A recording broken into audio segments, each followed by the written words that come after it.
பொதுவா நம்ம பாத்ரூம்ல எல்லாம் பாத்தீங்கன்னா தண்ணியில உள்ள உப்புனால பாத்ரூம்ல உள்ள செவுத்துல வந்து உப்பு கரை பிடிச்சி வெள்ளை வெள்ளையா பூத்துருக்குங்க. இது என்னதான் லிக்விட் போட்டு நம்ம தேய்ச்சி கழுவுனாலும் திரும்ப காஞ்ச பிறகு அது பூத்துக்கிட்டு வந்துருங்க. அதுக்காக ஸ்பெஷலா நம்மள்ட்ட வந்து பாத்ரூம் டைல்ஸ் கிளீனர்னு இருக்குங்க.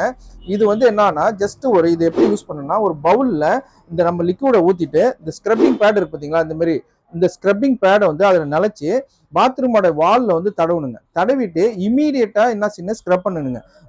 ஊற வைக்க கூடாதுங்க. தடவுன இடத்துல இம்மீடியட்டா இதே பிரஷ் வச்சு தேய்ச்சி விட்டுட்டு அது மாதிரி ஒவ்வொரு இடத்துலையும் தடவி தடவி ஸ்க்ரப் பண்ணிட்டு ஃபைனலா தண்ணி எடுத்து ஊத்துனீங்கன்னா கம்ப்ளீட்டா கிளீன் ஆயிடுங்க.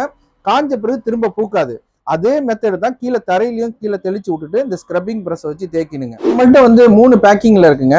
ஒன்று வந்து 1/2 லிட்டர் பேக்கிங், 1 லிட்டர் பேக்கிங், அடுத்தது 5 லிட்டர் பேக்கிங்ல இருக்குங்க. ப்ராடக்ட் உங்களுக்கு வேணும்னா கீழே இருக்கிற நம்பர்ல நீங்க கான்டாக்ட் பண்ணீங்கன்னா டைரக்டா வந்து நம்ம கொரியர் மூலமா அனுப்பி வைப்போம், டிரான்ஸ்போர்ட் மூலமா அனுப்பி வைப்போம். இல்ல அவங்க இங்க கும்பகோணம் ஏரியால இருந்தீங்கன்னா கும்பகோணம் செட்டி மண்டபம் லீஸ் ஆஃப் என்டர்பிரைசஸ்ல இந்த ப்ராடக்ட் அவைலபிலிட்டி இருக்குங்க.